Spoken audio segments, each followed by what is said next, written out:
देवी देवता कर्मों की बेड़ी को काट नहीं सकते। देव धनुज नर नाग मुनि अकोन मेटना। बालकांड रामायण में प्रसंग आता है, रावण मेघनाद कुंभकर्ण का धरती पर इतना अत्याचार बढ़ा कि देवताओं की कन्याओं का, गंधर्व की कन्याओं का, यक्ष की कन्याओं का, किन्नर की कन्याओं का, नाग की कन्याओं का, मनुष्य की कन्याओं का रावण ने हरण कर दिया। अब रावण के भय से किसी को नींद नहीं आती, निशी न नींद, न देवता को, न यक्ष को, न किन्नर, किसी को नींद नहीं आती, निशी न नींद। दिन अन्न न खाते, न दिन में किसी को अन्न खाया जाता है भय से, और रात में किसी को नींद आती है। खड़बड़ कठिन करे से का क्या जरूरी है?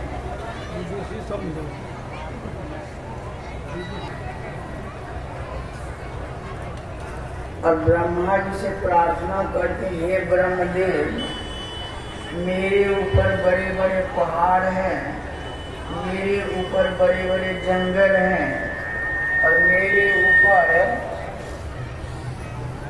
समुद्र में बड़े बड़े, इनसे मैं अपने को भार महसूस नहीं करती, कोई कष्ट नहीं। परंतु मेरे ऊपर ही रहकर जो कोई अधर्म करने लग जाता है, पाप करने लग जाता है, तो पापों का भार मुझसे वहन नहीं किया जाता। इसलिए इन राक्षसों के अत्याचार से हमारी रक्षा की। ब्रह्मा जी ने साफ शब्दों में कहा, इन राक्षसों से मैं भी परेशान हूं। जब मैं खुद राक्षसों से परेशान हूँ, दूसरों की परेशानी में कैसे मिटा सकता हूँ? ये राक्षस कौन है जो ब्रह्मा भी परेशान है?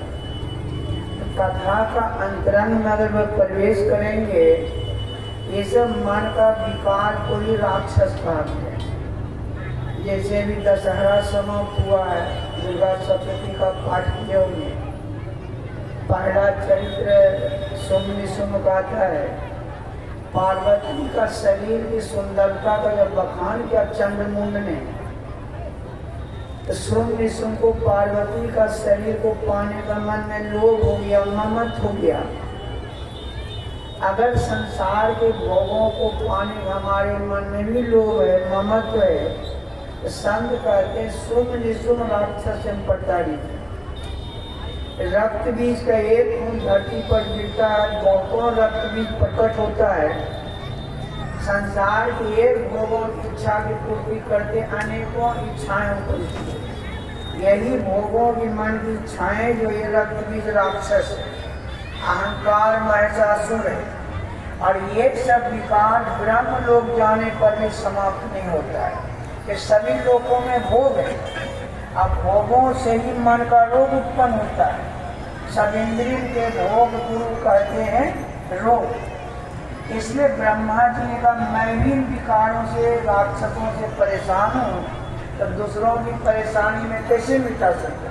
अब मैं खुद जन्म मरण के चक्कर में पड़ा हुआ हूँ, तो दूसरों का मैं चक्कर कैसे मिटा सकता? मैं कुछ नहीं कर सकता। तो पृथ्वी माँ कहती है, तब किनके शरण में जाना पड़ेगा? मनोविकारों से अपने को छुड़ाने के लिए, जन्म मरण का चक्कर से छुड़ाने के लिए।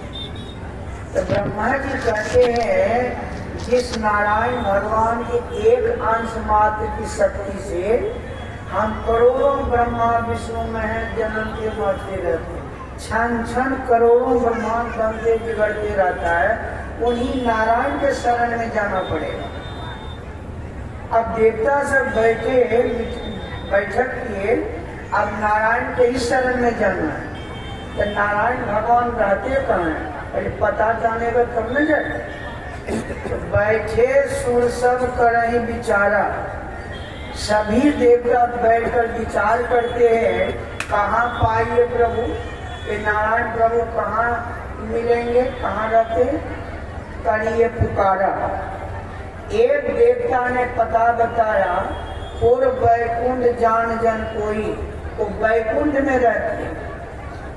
और दूसरा देवता पता बतलाता है, को का पैनिधि बस प्रभु, पैनिधि में रहते क्षीर सागर। अलग अलग जब एड्रेस बतला रहा है देवता, इसका मतलब है नारायण स्वरूप का बौद्धिक ज्ञान भी देवताओं को नहीं। सर्वश्रेष्ठ तंधर की बुद्धि न बहती। कहने का मतलब ये ज्ञान बहुत ऊंचा है, बहुत ऊंचा। अब उन्हीं की भक्ति करने से हमारा परम बंधन मिटेगा, बेड़ी कटेगी।